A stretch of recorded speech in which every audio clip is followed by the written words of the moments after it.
Bonjour à tous et bienvenue dans cette vidéo qui va parler d'animation. Alors, il y a beaucoup de travail, je vais passer outre toute une série de choses, juste faire des rappels puisque l'essentiel de la vidéo ne consistera pas ni aux assemblages ni à d'autres aspects constructifs, mais la vidéo se concentrera sur l'animation et entre autres sur comment dirais-je, sur le donc ici on va tout de suite voir la vidéo finale. Donc voici ce qui se passe. Donc, on va avoir une vidéo en point AVI qui va être créée et bien sûr cela va prendre du temps. Là on verra qu'en termes de résolution et de nombre d'images par seconde, j'ai pris vraiment un minimum et ça m'a pris pour 10 secondes de vidéo, ça m'a pris 2h15 de travail. Donc la machine a travaillé pendant 2h15. Donc, on verra qu'il y a d'autres solutions. Après, ça n'est pas forcément... la qualité sera différente, mais on verra.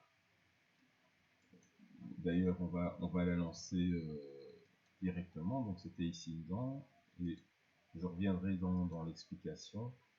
Mais autant le faire parce que je vais recommencer tout directement. Donc si je viens ici au niveau de la sortie, je vais aller dire que j'ai une vidéo test de la T1 enregistrée. Et là, en fait, je peux demander que ça soit calculé en 1 minute. Et il va calculer lui-même le rendu, etc. En fait, vous avez 151 images. Vous voyez, il va calculer le nombre d'itérations possibles, etc. Mais si on veut sortir quelque chose en 1 minute, à mon avis, il n'y aura pas grand chose qui va sortir, ce sera plutôt une image vue.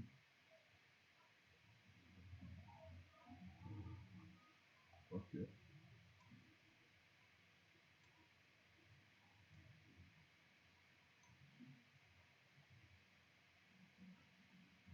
Mais l'avantage, c'est qu'ici en bas, au niveau du temps de rendu, on devrait effectivement se situer aux alentours d'une minute. Alors, je ne sais pas si c'est possible. Là, il a peut-être malgré tout mis tous les curseurs au minimum. Quand je parlais de minimum, personnellement, je parlais de minimum en termes de qualité, de rapport qualité-temps. On verra que c'est assez mauvais en termes de qualité. Donc là, en voyant qu'on a 53 images sur 150, donc un tiers et qu'on a à peu près à 1 minute, on va tourner probablement plutôt aux alentours de 3 minutes, 2 minutes 30, 3 minutes pour le rendu, mais bon, qui est bien inférieur à 2h10 minutes. On va voir tout de suite la différence de qualité. Donc, on va le laisser travailler. On va le laisser travailler. Voilà. Je préfère prendre la main. Donc on attendra. Que dire d'autre?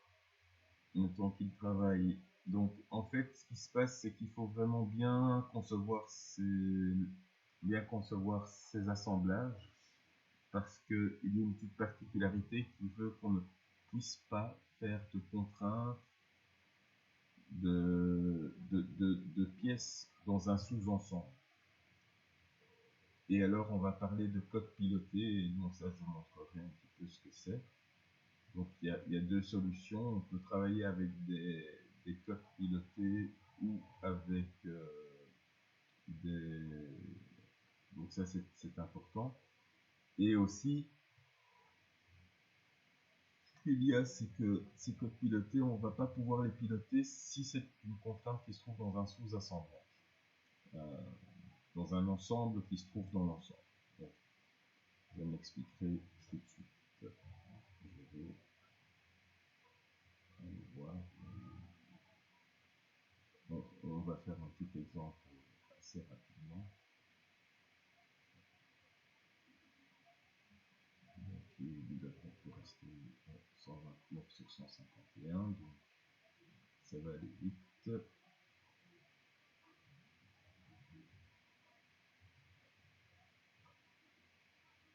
Voilà.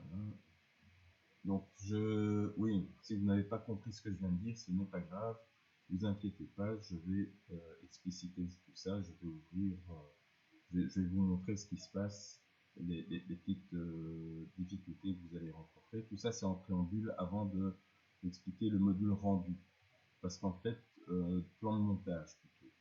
Donc, voilà. Donc, là, c'est fini. On a le temps de rendu 2 minutes 56.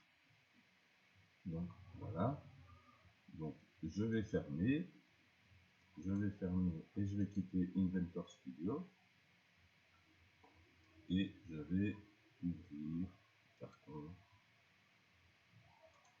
ici et je vais voir test 1 et on va voir que voilà, on voit tout de suite que l'image est beaucoup plus, non seulement il y a beaucoup de pixelisation et puis on voit que ça bouge pas trop, enfin il n'y a pas assez d'image, donc ce n'est pas fluide, on le voit. Bon. Ça veut dire quoi? Ça veut dire qu'on pourra travailler, par exemple, en mettant un temps de 10 minutes, 20 minutes au lieu de 2 heures, ce qui nous donnera quand même une image pas géniale, mais qui nous permet de ne pas devoir attendre 2 heures avant de voir si le produit fonctionne bien, enfin si tout fonctionne bien. Et puis il y a d'autres solutions. Donc, la première des choses, c'est qu'effectivement, je ne vais pas parler de comment faire un ensemble, comment installer des contraintes, mais je vais parler d'autre chose qui est plutôt de comment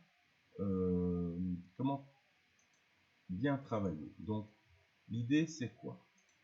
L'idée c'est que au départ, voilà, j'ai pris, c'est un modèle que j'ai trouvé sur internet, voilà, qui donne une idée d'une machine. Et tout simplement, il manque plein de choses. Hein. Il manque la visserie. On voit qu'ici, il y a des vis normalement qui sont censées... bon, si je prends le support ici, il y a une vis. On voit que c'est fendu. Donc, en venant serrer, j'ai ma barre, mon guide qui est maintenu en place. Il manque la vis. Ça, c'est une chose. Okay. La même chose ici pour le support de Remel. Ça ne tient pas. Ensuite, ici, c'est une vis, ça c'est la vis, clairement. Il n'y a pas le roulement dans lequel il est censé se poser au bout. Ici, il est censé y avoir des échos qui sont placés dans le support fixé avec 4 trous. Eh bien, ils ne sont pas placés. La même chose ici. Ici, normalement, à l'intérieur, donc la même chose pour cette pièce-là, ce guide-là, on est censé avoir un palier. Alors, pas un palier lisse, mais un palier à billes, enfin, un guide. Donc, vu que ce sont des guides, normalement, ça ne coulisse pas comme ça, pièce sur pièce. On met des paliers à billes, enfin, des paliers en téflon, etc. Donc, il y a toute une série de choses qui manquent. Donc, le plan n'est pas complet, mais bon, ce n'est pas grave, c'est pas l'objet de cette vidéo. L'objet de cette vidéo, c'est d'arriver à faire bouger. Alors, comment est-ce qu'ils ont travaillé? Ils ont travaillé d'une manière assez sympa éventuellement pour tout ce qui concerne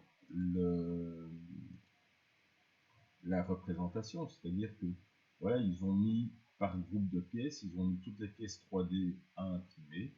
Ok, why not, pourquoi pas, c'est tout à fait possible.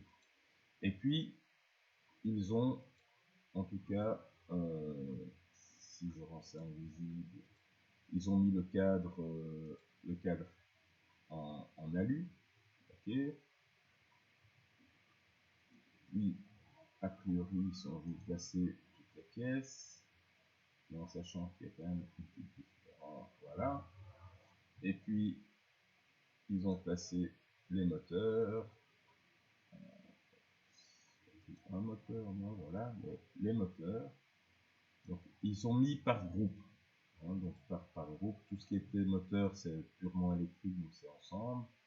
Ici, ce qu'ils appellent wood and screw, ce sont les guides. Wood, c'est les guides, and screw, c'est les vis. Et puis, over, small, c'est tout ce qui est autre, entre autres, voilà la planche sur laquelle on va venir fixer les différents éléments là-dessus. Bon. Ok. Le souci, c'est que chaque groupe est bloqué, hein, ça ne bouge pas. Et si je veux pouvoir bouger tout ça, je dois absolument faire une chose, c'est dire, maintenant, je vais rendre ça flexible. Alors, je viens, je clique droit, et vous voyez qu'il y a flexible. Alors, flexible, ça veut dire quoi? Ça veut dire que les choses peuvent bouger. Ah oui, pas génial, parce que j'ai tout qui bouge en même temps. Bon, ok. Ben oui, c'est ça le problème, quand on travaille comme ça. Donc, c'est pas du tout bon. Donc, on va pas travailler comme ça. Je vais pas sauvegarder d'ailleurs. Nous, ce qu'on va faire, c'est ceci. Alors, je vais vous montrer. Ça, c'est l'ensemble complet qui a été créé. Et on a travaillé d'une certaine façon. Donc, là, on a toute une série d'éléments. Alors, qu'est-ce qui s'est passé? Ben, on a travaillé essentiellement avec des, comment dirais-je, avec des sous-ensembles, même si ici et ici on ne l'a pas. Mais pourquoi? Pour quelle raison? Tout simplement pour une question de facilité. Par la suite, on va avoir des soucis. Donc, si je veux, par exemple, donc ici comment j'ai travaillé, ben, je vais tout simplement dire,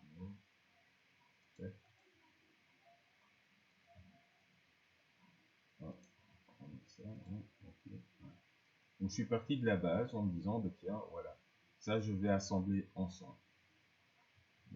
J'ai dans ma base, j'ai mon cadre qui est maintenu par des petites équerres. Ok. Les petites équerres elles-mêmes sont maintenues. Enfin, mes éléments ici sont maintenus dans mes profils de bloche. Et puis voilà. Après, qu'est-ce que je viens placer? Je viens placer mes deux moteurs, d'accord, ainsi que mes deux rails. Ok, ça c'est bon. Ensuite, qu'est-ce que je fais? Je viens placer ma potence, qui est comme ça. Alors c'est pas tout à fait juste, dans le sens où physiquement, si je viens à le faire, je vais pas tout à fait le faire comme ça. Pourquoi? Parce que, alors je vais rendre pour une question de visibilité, tout simplement le plan de construction invisible, voilà. Donc c'est pas grave. C'est en rendant invisible et visible que le plan soit en rond. Donc si je fais ça, en fait, ici, cette partie-ci, je ne sais pas la placer, donc je dois la placer avant.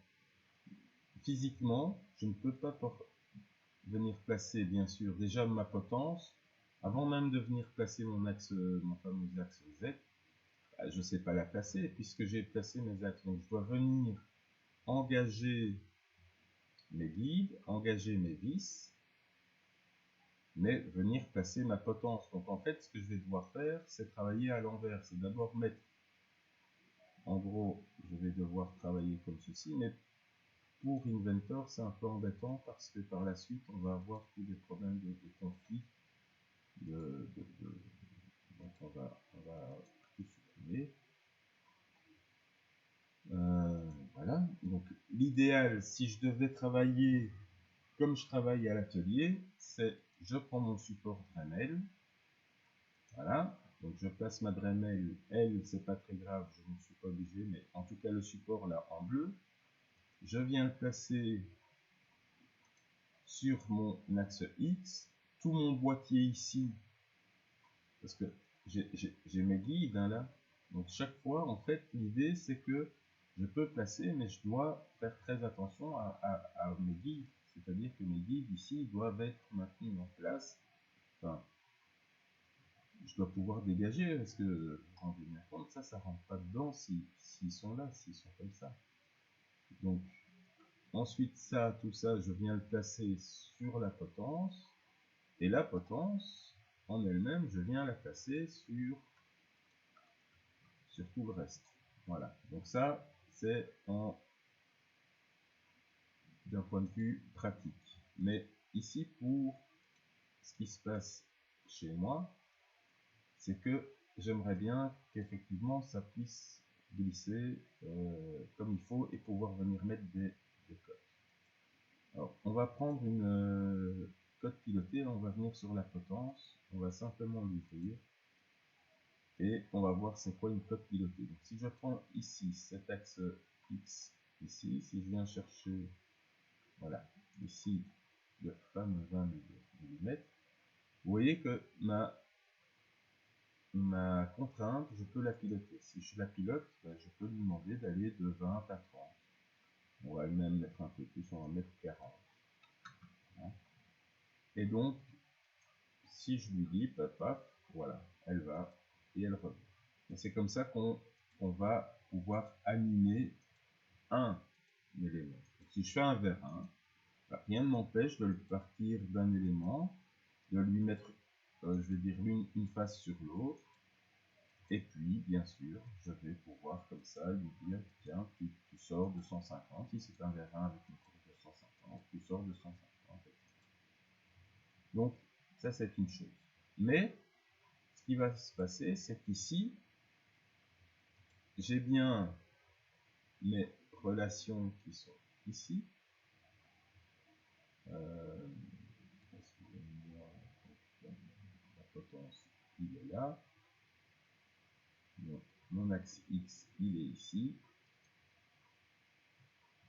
Mon 20, il est là. Vous voyez que je ne peux pas le piloter dans l'assemblage. Donc ça, c'est déjà une première chose qui est assez embêtant. On verra par la suite. Bon. Donc ça, c'est une chose qui n'est pas chouette. La deuxième chose, c'est que au sein même d'un assemblage, je ne peux pas créer donc de contraintes. Je vais prendre bêtement, si je veux mettre ceci dans le même assemblage, je veux mettre ceci. Alors ça n'a pas de sens, hein. De toute façon il va me crier dessus parce qu'il n'autorisera pas. Mais vous voyez que je ne peux même pas sélectionner la deuxième face. Je peux sélectionner la deuxième face ici. Je voudrais prendre la face équivalente à celle-ci pour lui donner une distance bien précise entre les deux. Et vous voyez que c'est impossible parce que pour lui c'est le même objet. Donc il n'y a pas moyen de mettre de contraintes à l'intérieur. Donc, voilà. Pour pouvoir le faire, il faudrait que j'ouvre la base. Voilà. Et là, je pourrais dire une contrainte. Il va me crier dessus parce que forcément, il est déjà bloqué sur le cadre en alu ici en dessous. Donc, sur le cadre, tout est bien placé. Donc, du coup, forcément, il ne va pas me l'accepter, cette histoire. Donc, quand je vais mettre ça ici et que je vais dire appliquer, il va mettre un message d'erreur. Vous voyez ? Parce que forcément, là, ce qu'il me dit en gros, c'est j'ai un conflit. D'un côté, tu me demandes, hein, c'est un peu comme l'histoire des codes pilotantes et pilotées, c'est-à-dire qu'à un moment donné, si vous voulez multiplier les codes, c'est chouette, mais il y a un moment donné où vous lui donnez une longueur. Alors, c'est pas maintenant hein, que ça va poser problème. Lui, il anticipe. Il anticipe parce que ce qui va se passer, c'est qu'il sait que si vous modifiez le cadre, il ne pourra plus respecter cette cote. Et donc, après coup, pour l'instant, ça ne posera aucun problème puisque vous avez votre cadre et cette cote est issue de votre cadre. Donc les deux contraintes sont les mêmes. Mais si vous modifiez un des deux, il ne pourra plus le respecter. Donc il ne veut pas, donc on va annuler l'opération. Mais vous voyez que là, j'ai bien pu prendre, ce qui est important, hein, c'est que j'ai pu prendre cette face-là et cette face-ci et les sélectionner toutes les deux. Vous voyez, vous avez bien la petite flèche. Si je viens ici, j'ai bien la petite flèche. Voilà, elle est là. Et ici aussi, j'ai bien la petite flèche. Donc voilà. Maintenant, je reviens dans mon ensemble. Je vais recommencer. Donc là, je vais prendre ici en premier. Si je prends là et que je veux prendre l'autre face, pas moyen. Là, il me prend quoi? Regardez bien. Si je regarde en... Regardez bien le contour. C'est le même... C'est ça. Hein, c'est ce contour-là. C'est le contour du moteur. Bon. N'allez pas croire qu'il a bien pris cette fois-ci. Non, non, ça c'est le moteur. Si je viens chercher, voilà, il ne le sélectionne pas. La partie, la pièce blanche, là, il ne la prend pas. Donc ça c'est une chose. Donc, ça veut dire qu'il faut bien penser ces sous-ensembles. La question des sous-ensembles doit être vraiment pensée convenablement parce que ça ne va pas pouvoir se faire. Donc ça c'est la première des choses. La deuxième des choses, par facilité, quand même, c'est dans les relations ici, c'est de venir lui mettre un petit peu les différentes cotes qui nous intéressent. Alors, on va modifier, hein,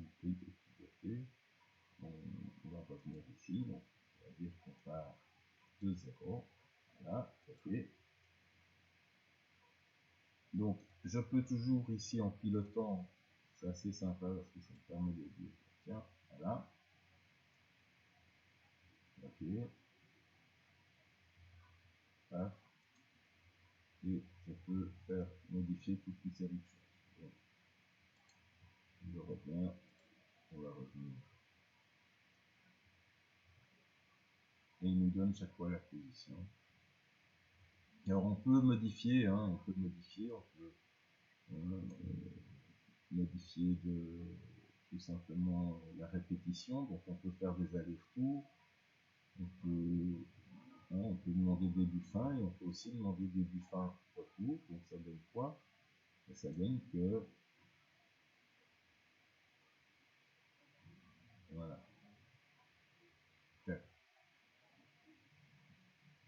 Alors pourquoi est-ce qu'il ne fait pas début fin retour? Il ne fait pas parce que normalement il devrait faire. Si je fais ça. Ah oui non, si je dois enregistrer. Alors voilà. Ce qui se passe, c'est ça. C'est que ici, je vais pouvoir déjà faire une première vidéo si je veux. Donc, qu'est-ce qui va se passer? C'est que ici, je peux demander la fréquence de la VI. Hein. Ça veut dire quoi en gros? Ça veut dire 10 images par seconde. Le nombre de phases, ça veut dire que j'ai 415. Vu que j'ai 415 mm, hein, de 5 à 420, ça fait bien un écart de 415. J'ai un 415 phases. Et il va avancer de combien? De 1 mm. La valeur, c'est 1 mm par image. Hein, d'ailleurs, si on regarde, on va enregistrer, ça devrait nous faire 415 secondes. Si j'enregistre, je peux choisir ici quelle est la sortie. Alors, je choisis AVI et je vais venir voir transcription publique. Ici, dans le code,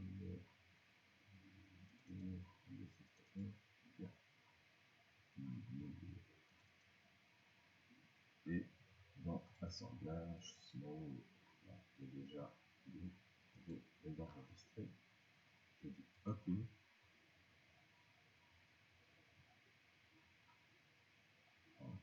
Ça a l'air de faire.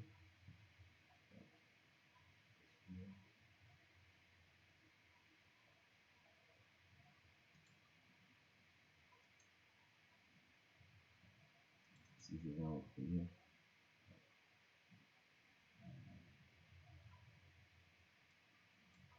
pour l'instant, va attendre.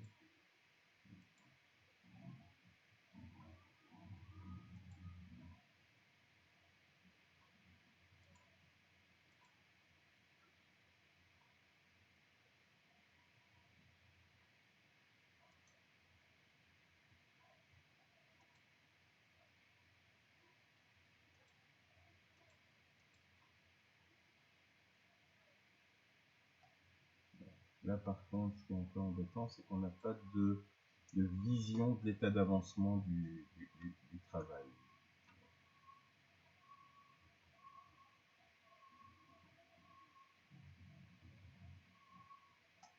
Si je viens ici, je vais regarder un petit peu. La seule chose que je puisse faire, c'est essayer de voir s'il continue d'agrandir. Non. Donc, je vais réouvrir, je vais essayer de l'ouvrir. Il ne peut pas. Donc, soit je vais vérifier ça et je ferai une vidéo. Mais ce qui se passe, c'est que c'est ça l'idée. De toute façon, ça se voit, on voit ce qui se passe. Ben voilà, tout simplement. En fait, on ne peut pas le lire dans... Vous voyez dans la vidéo, elle a été faite.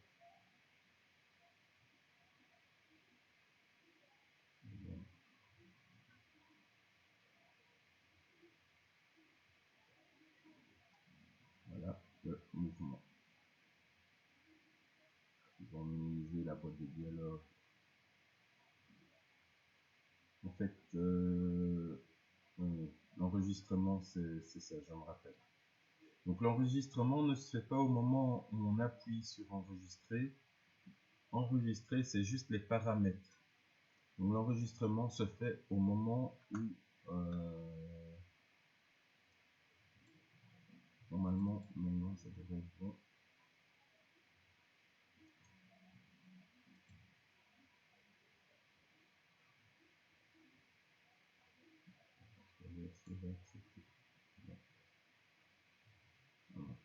Bon.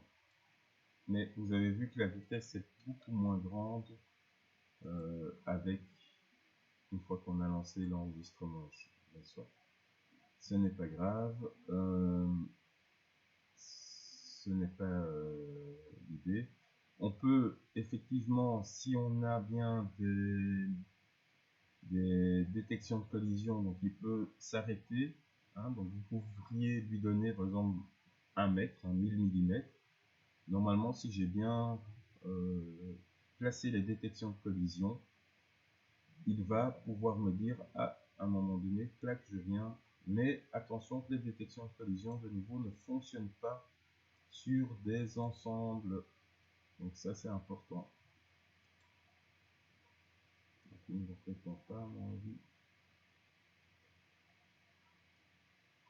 Il est toujours occupé à travailler. Voilà.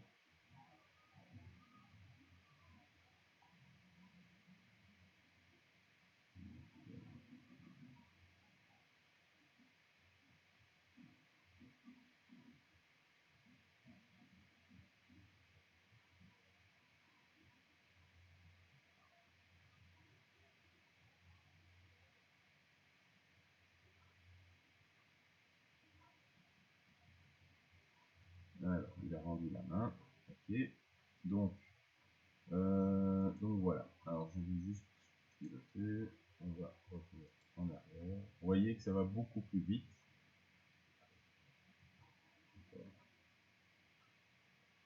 Donc voilà. Ok. Donc ça c'est une chose que je voulais vous montrer. Non, je ne veux pas ça. Non. Ok. Voilà. Je vois bien. Ouais. Alors, ce que je voulais vous montrer, c'est qu'effectivement, si je viens ici, je peux mettre des jeux de composants en contact, ça fonctionne. Hein. Ça fonctionne, mais attention que ça ne fonctionne que si mes éléments ne sont pas rendus flexibles. Alors, c'est ça tout le problème, et parfois, on n'a pas trop de solutions. Notamment ici, j'ai dû un petit peu bidouiller, parce que quand j'ai pris la pièce, ben, il y avait des petites histoires, notamment si je prends l'anthrax ici, si je viens mesurer, j'ai un anthrax de 290,495. C'est une cote tout à fait biscornue, c'est un peu particulier. Simplement, il faudrait vérifier, probablement c'est une cote qui est donnée en millimètres, mais qui en réalité est issue des pouces. Donc, c'est pas du tout impossible si je viens faire le calcul. 290,495 d'ailleurs. On va voir ça tout de suite. 290,495. Calcul. 290,495 divisé par 25,4. Non, ça fait 11 pouces 43, donc c'est pas ça. Quoique 11 pouces et demi. Ça se pourrait. Ça se pourrait. Ça se pourrait, il faudrait vérifier. Il faudrait vérifier H plus demi.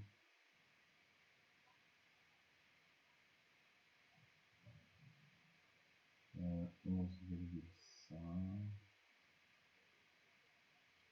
fois 25,4. Non, c'est pas ça. Bon, soit.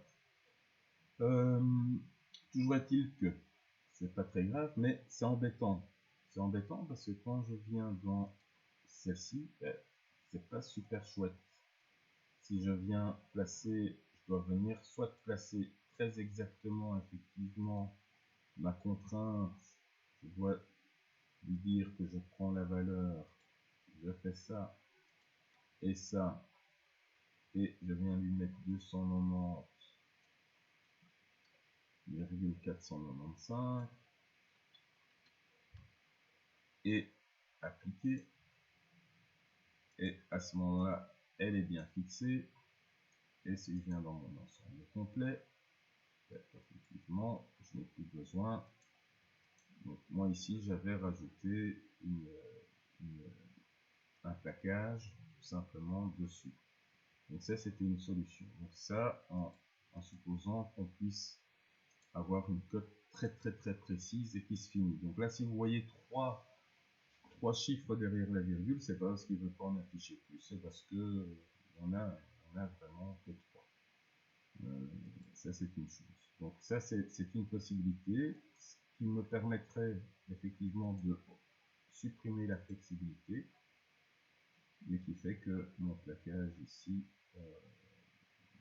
peut poser problème, en tout cas un des deux plaquages. Vous voyez que ça pose problème parce que du coup, ce n'est plus tout à fait exact, c'est pas rigoureux, il y a un petit truc qui va pas. Donc moi, ce que j'avais fait, c'était plutôt de dire, tiens, ici, je ne mets pas de cote. Une petite astuce, hein. Voilà, je laisse ça libre. Je viens le placer un petit peu comme ça. Un petit peu. Voilà.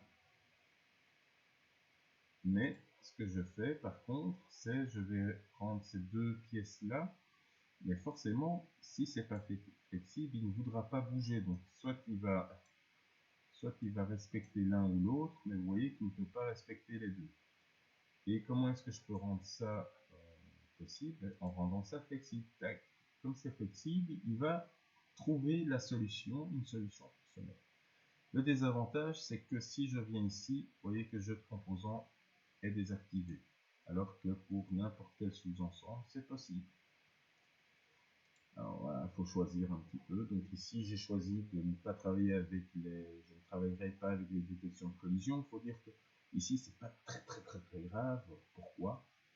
Pour la simple et bonne raison que en fait, moi je vois ici, j'ai pris ce bord-là avec ce bord-là et je lui donne 5 mm. Hein, c'est le fameux centimètre que vous voyez ici. C'est cela. Voilà. Ce bord-là et ce bord-là. Vu que les deux bords sont sur le même plan, les deux bords ici sont sur le même plan, donc je sais que c'est bon. De toute façon, en réalité, je viendrai mettre un petit switch ici quand même quelques millimètres avant d'arriver en butée mécanique, hein, pour éviter que ça vienne forcer sur le moteur. Donc de toute façon, moi, il s'arrêtera ici un petit peu avant. Et idem, même chose, je vais mettre un petit switch de fin de course ici, pour lui dire, attends, là on va dire si c'est l'axe Y, il y a Y moins Y plus, ou inversement, peu importe. Mais je viens un petit peu avant pour qu'il puisse s'arrêter avant de venir en butée mécanique et de forcer sur le moteur. Bon. On essaye toujours d'éviter de forcer en mécanique. Voilà. Donc ça c'est une chose. Donc là, vous voyez que il y a ce petit souci là, donc l'histoire de la détection de collision, elle n'est pas toujours possible suivant ce que vous voulez faire. Donc ce que je vais faire, c'est je vais reprendre tout simplement, ça c'était pour la partie animation. Donc une fois que tout ça c'est fait, une fois que vous avez placé vos codes pilotés, hein, donc je rappelle, on vient placer une cote normale, on vient dire piloter tout simplement, et on vient lui dire, tiens, en général quand on vient faire un plaquage, c'est de 0. Mais bon, parfois ça va pas, parce que si je mets 0, hein, si je mets 0 et que je viens d'ailleurs, hop, si je mets 0 ici, c'est pas très grave, mais bon, on va éviter, comme j'ai dit, de venir habiter. Je viens à 5, d'accord. Et de l'autre côté, la même chose. Je viens à 185, histoire de ne pas, excusez-moi, histoire de ne pas, comment dire, de ne pas venir habiter mécanique. Hein. Si je mettais 190, en fait, j'ai une courbe de 190 possible. Si je viens à 190, on voit bien que c'est pas possible. Mon écrou est déjà en collision depuis un bon moment. Donc, on vient regarder et on vient dire 185. Hop, de rien, clac, il s'arrête un petit peu avant, c'est magnifique. J'ai bien respecté mes distances. Donc, voilà. Donc, on vient donner position de début, position de fin, et on va pas trop chipoter au reste. Ok, tout ça c'est fait, c'est magnifique. Une fois que j'ai fait tout ça, je peux venir dans Environnement, Inventor Studio, plan de montage chronologique. Donc là, l'idée c'est de venir dire tout simplement, donc je vais supprimer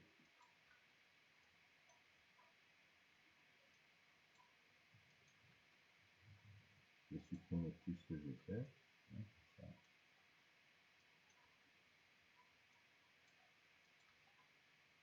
Comme ça, on va pouvoir... Voilà. Donc j'ai supprimé et on va pouvoir commencer à s'amuser à faire du jeu. L'idée c'est de se dire, bah, tiens, qu'est-ce que j'aimerais lui faire faire. Donc déjà, peut-être qu'en ordre classique, on va lui dire qu'on va descendre. En général, on va faire quoi? On va commencer par descendre. Alors, descendre, ben, on va dire allumer les contraintes et je vois que j'ai un petit tableau. Alors, au début, je suis à 2 mm et à la fin, j'arrive à ce que je veux. Alors là, de mémoire, c'était 60 mm de course. Mais je peux aussi lui dire qu'au début, je suis à 60. Alors, il ne veut pas. Il faut absolument, ça c'est quelque chose d'important, c'est de positionner dans votre maquette. Donc, on va ressortir. C'est de venir positionner les éléments dans la position que vous voulez de départ. Donc ici, je vais piloter et je vais venir la mettre à 60. Voilà. Donc ça c'est important. Donc je viens chercher une Inventor Studio. Ok. De montage. Et c'est une grande importance parce que vous voyez qu'il est à 60 et quand vous animez les contraintes, là il est bien à 60 et ici je vais faire passer à 2. À 2. Alors, ici au début, ben, vu que c'est la première seconde,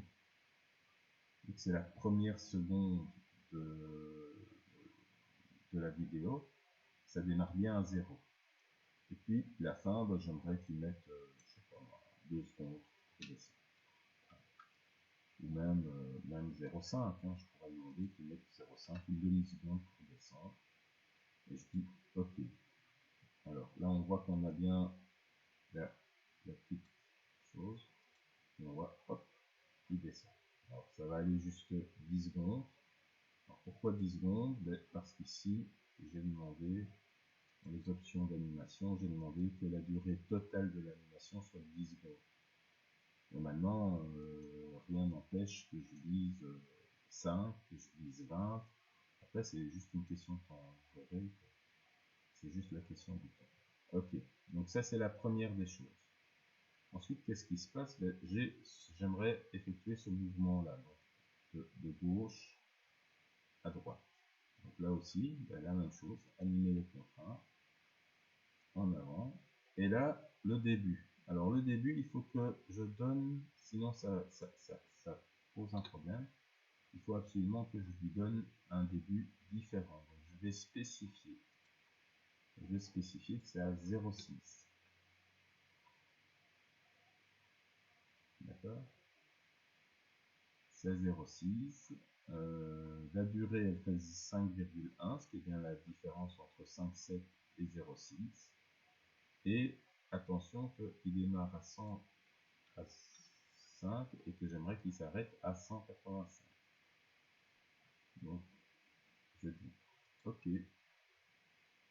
Et là, je vais donc maintenant. Alors, forcément, là, je reviens au départ. Voilà, position de départ. Et maintenant, hop, il descend. Et puis, il part sur le côté. OK. Donc, on a vu qu'on animait, bien sûr, nos petits éléments. Et puis, le troisième élément que j'aimerais faire, c'est tout simplement ma potence. Alors, c'est toujours la potence. Et puis, elle démarre ici à 5. Et puis, on a vu que on l'a fait venir. Alors, elle commence à 5. Elle s'arrête à 5,7. Donc, l'autre va commencer à 5,8. Ça, il faut absolument faire attention que ça ne commence pas au moment. Et ça s'unit à 7,7. Non, on peut la faire aller jusque 9,7.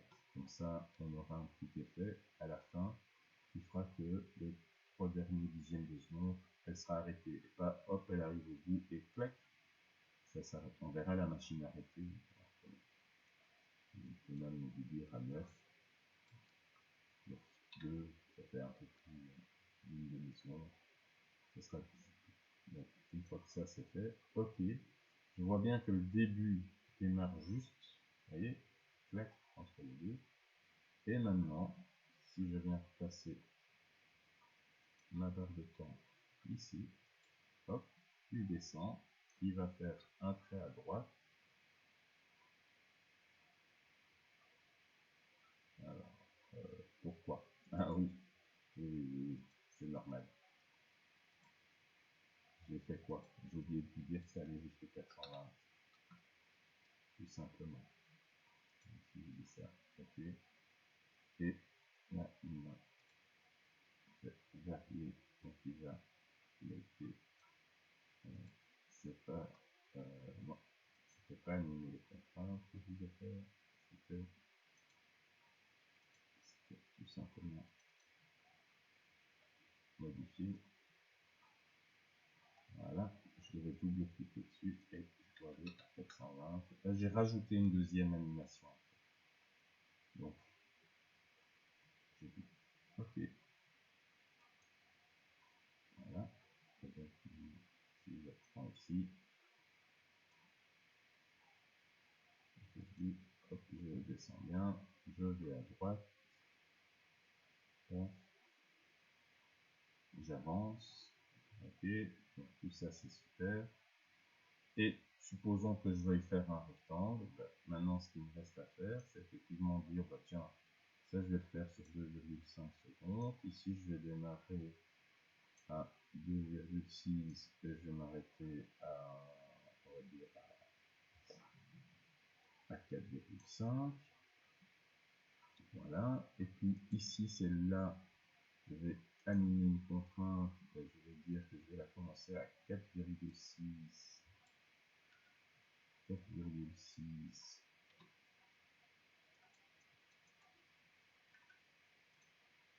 Donc je vais spécifier. Sinon, il ne voudra pas modifier. 4,6. Et on l'a fini à 4,6 aux alentours de 7. L'idéal étant de regarder exactement le temps qu'on a mis. Et bien sûr, je vais aller de 185 à quoi? À 5, puisque je veux revenir à mon point de départ. Donc je dis OK, voilà, donc il est revenu là. Et puis celui-ci, je veux le faire revenir à 5 également, comme ça il m'a fait mon petit rectangle. Je vais lui dire animer les contraintes, bien sûr que je vais spécifier, donc là on va être à 7,1. Et là on ne va pas s'arrêter à 7, mais à 9,2. Voilà. Et bien sûr, on revient, non pas, on ne reste pas à 400, on revient à 5. Et je valide. Et donc voilà, ça ira beaucoup plus vite forcément. Donc si je reviens ici maintenant, hop, je descends, je pars à droite, je descends en Y, je pars à gauche, et je remonte. Donc j'ai fait, voilà. J'ai fait mon rectangle. Donc j'ai pu animer un petit peu les mouvements, les différents types de mouvements qui étaient possibles. Donc à partir de là, c'est là où ça commence à prendre du temps, parce que je viens appuyer sur enregistrer animation. Ici, je peux spécifier la largeur et la hauteur, donc soit manuellement, soit en venant chercher des résolutions classiques. Alors on va pas, dans vue actuelle, oui, l'éclairage, on peut demander des éclairages différents. Bon, ça, il faut jouer un petit peu avec. Je vois pas toujours l'intérêt. Alors, la période, on peut choisir soit de ne prendre qu'une partie du mouvement, hein, en supposant qu'on ait une animation très très lourde qui fasse vraiment toute l'animation.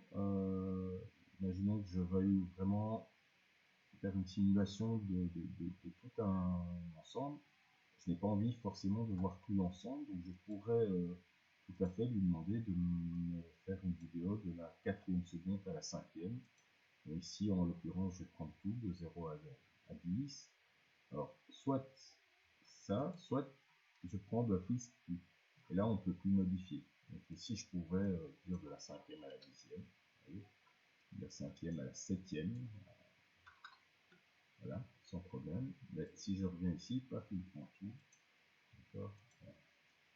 Ça, c'est le nombre d'images par seconde. Alors, il faut savoir que l'œil humain, je ne sais plus très bien, c'est de l'ordre de 18 de mémoire ou 22, je sais plus. Il faudrait vérifier. On est à 25 images par seconde, classiquement au cinéma, enfin, ou à la télé en tout cas. On est à 30 images par seconde aux États-Unis dans le système UTSC. Nous étions en PAL SECAM à 25 images par seconde, puisqu'on a du 50 Hz, et qu'on a une image, un noir, donc chaque fois on a le passage de l'un à l'autre. Donc ça c'est une chose à savoir et à connaître, mais bon, 15 ça donne déjà, c'est le minimum, hein. On peut augmenter, hein, jusqu'à 60 images par seconde, sachant que chaque image, voilà, c'est là où justement, si je prends le rendu d'itération, 32, c'est quelque chose par défaut. Si je veux aller un peu plus vite, je vais faire que 4 itérations, mais le résultat, le rendu sera beaucoup moins chouette. La même chose, si je veux un mode élevé, donc mode d'éclairage élevé, ça prendra plus de temps. Si je veux un mode faible, donc voilà, croquis c'est moyen, faible. Et l'anti-crénelage, bon, ça il faut jouer un petit peu, par défaut ils mettent Gauss. De Gauss, c'est le nom d'un mathématicien, qui a donné son nom d'ailleurs à la fameuse courbe de Gauss. Mais voilà. Donc maintenant, si vous voulez quelque chose d'un peu plus rapide, le problème c'est que là, je vous dis, pour 10 secondes de film, il faudra 2h30. Alors je ne vais pas le faire. Vous avez vu les rendus par vous-même, hein, vous les avez vus. Donc voilà ce que peut donner 2h30. On voit qu'il y a des belles, voilà, il y a des beaux reflets. Et encore, c'est pas la top qualité, hein, si j'avais mis la top qualité avec etc. par rapport à un autre film, on va remettre, qui dure exactement la même durée, hein. Je vais la rajouter à la liste de tours, on va faire passer les deux, donc on va vous les voir l'un après l'autre. Bon, comme ça. Donc on voit la qualité, et puis voilà l'autre. Donc non seulement en termes d'image, c'est un peu pourri, mais même en termes de mouvement, c'est loin d'être fluide. D'accord? Donc voilà. Alors, tout dépend de ce que vous voulez faire, comme rendu, etc. Et puis de votre PC aussi. Il ne faut pas oublier une chose, c'est que votre ordinateur, le processeur, la carte graphique, si elle permet de travailler, ça je ne suis pas un grand spécialiste. Tout ce qui est vidéo, mais effectivement, c'est pas impossible que votre carte graphique fasse le calcul du rendu. Donc voilà. Bon, de toute façon, de manière générale, enfin, votre PC, plus il est performant, moins ça prend de temps, et puis moins il est performant, plus ça prendra de temps. Donc regardez un petit peu, lancez avec des paramètres pas trop élevés, et puis de voir un petit peu, parce que là, si je fais rendu, il va me dire que, alors je vais dire non, parce que je vais aller en sortie, simplement lui demander qu'il me fasse un test 2. Je sais pas déjà fait déjà test 1, test normal, et on va voir tout de suite. Je dis OK, et voilà, là j'ai ma petite fenêtre, et vous allez voir que, OK, première image, donc ça veut dire qu'il y a 151 images, ce qui est logique, hein, puisque 15 images par seconde, 10 secondes, ça fait 150, plus une image de départ. Hein, rappelez-vous, si je veux mettre un piquet tous les mètres sur une clôture, pour une clôture sur une longueur de 10 mètres, il faut mettre 11 piquets. Je dois toujours en mettre un de plus. Hein. Voilà. Alors, vous voyez que ici, les itérations, elles tournent, hein, mais on est à 12 itérations, donc il en faut 32 par image. Donc là, on est à 2 images, on n'est pas encore... voilà. Quand on arrivera à 32, vous verrez qu'ici en haut, on passe à 3 images. Voilà, tac, et on redémarre à 0. Et c'est ce qui va faire la différence. Alors, si je regarde un petit peu, on n'est pas loin de 1 minute pour 2 images et demie. Voilà, on est à peu près à 2 minutes, à 1 minute pour 2 images, pour 2 images et demie. Donc il est occupé à faire la troisième. Hein, donc il est dans le calcul de la troisième. Donc, voilà. Maintenant il est passé au début de la quatrième.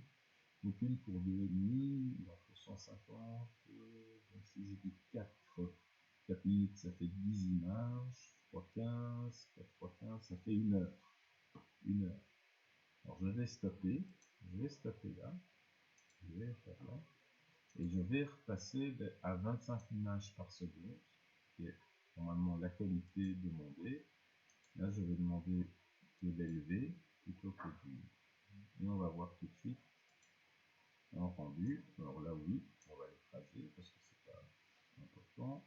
On dit OK. Et on va voir tout de suite que ici, déjà, on passe à 250 images. Et ici, ça va quand même un peu moins vite pour la question des itérations. Donc, on va laisser 1 minute. On verra où on en est arrivé à peu près.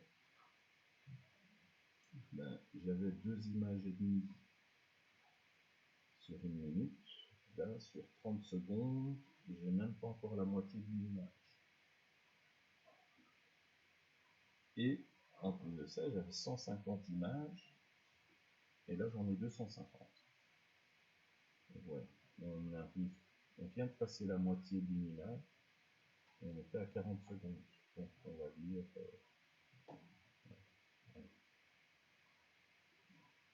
va faire les 3/4 d'une image par minute. Donc là, on voit qu'on est déjà à 250 minutes, 4 heures. C'est pas mal. C'est pas mal. Donc faut avoir le temps. Là, je vous avoue que je ne vais pas bloquer mon PC 4 heures pour ça, ou alors on le lance le soir. Mais c'est-à-dire que là, on est bien d'accord qu'il ne fera rien de plus que ce qu'on a vu. C'est-à-dire que en termes de mouvement, il n'y aura rien de mieux que ceci. Hein. Alors je rappelle que je peux toujours faire ceci, histoire de l'avoir en un peu plus gros. Voilà. Mais en termes de mouvement, il n'y aura rien d'autre que ça. C'est vraiment de la qualité d'image qui se fait. Donc, pourquoi pas, ça peut être sympa, mais c'est pas nécessaire. Donc, voilà. Donc, c'était la petite vidéo qui expliquait comment, enfin, la petite, je suis pas sûr qu'elle soit si petite que ça, mais tout ce qui concerne la création d'une vidéo, d'une animation.